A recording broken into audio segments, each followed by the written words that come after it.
আওয়ামী লীগ সরকারের 15 বছরে মুক্তিযোদ্ধা কোটায় শুধুমাত্র পুলিশেই নিয়োগ পেয়েছেন 23,063 জন। এদের মধ্যে 90%ই এএসপি, এসআই, সার্জেন্ট ও কনস্টেবল পদমর্যাদার পুলিশ সদস্য। এই 15 বছরে কোটায় নিয়োগ পাওয়াদের মধ্যে শীর্ষে রয়েছে প্রাথমিক ও গণশিক্ষা মন্ত্রণালয়। সরকারি প্রাথমিক বিদ্যালয়ের প্রধান ও সহকারী শিক্ষক হিসেবে এই সময়ে নিয়োগ পেয়েছেন 29,485 জন, যা কোটায় মোট নিয়োগ পাওয়াদের প্রায় অর্ধেক।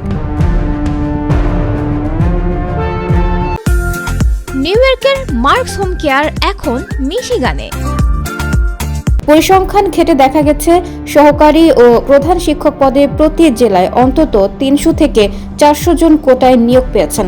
মন্ত্রণালয় সূত্রে জানা গেছে, হাসিনা সরকার পতনের পরে অন্তর্বর্তী সরকার দায়িত্ব নিয়ে গত 15 আগস্ট সরকারি চাকরিতে প্রথম, দ্বিতীয়, তৃতীয় ও চতুর্থ শ্রেণীর পদে এই পর্যন্ত মুক্তিযোদ্ধা কোটায় নিয়োগ পাওয়া জনবলের পূর্ণাঙ্গ তথ্য চেয়ে সকল মন্ত্রণালয়ে চিঠি দেয় মুক্তিযুদ্ধ বিষয়ক মন্ত্রণালয়।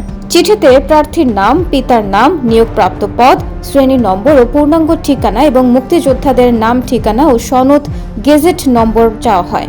সরকারের বিভিন্ন মন্ত্রণালয়, দপ্তর, পরিদপ্তর সহ মোট 61 প্রতিষ্ঠানে পৃথকভাবে এই চিঠি পাঠানো হয়। মন্ত্রণালয় সূত্রে জানা যায়, চিঠি পেয়ে ওই বছরের 1 সেপ্টেম্বর থেকে 10 ডিসেম্বর পর্যন্ত সকল মন্ত্রণালয় ও তাদের আওতাধীন দপ্তরগুলো থেকে মুক্তিযোদ্ধা কোটায় নিয়োগ পাওয়া সকল কর্মকর্তা কর্মচারীর তথ্য ডাকযোগে মুক্তিযোদ্ধা বিষয়ক মন্ত্রণালয় পাঠানো হয়।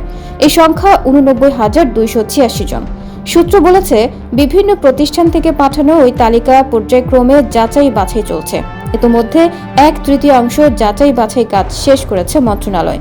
যাচাই করার তথ্যে দেখা গেছে, কোটায় নিয়োগ পাওয়াদের 60%ই মুক্তিযোদ্ধাদের নাতি নাতনি।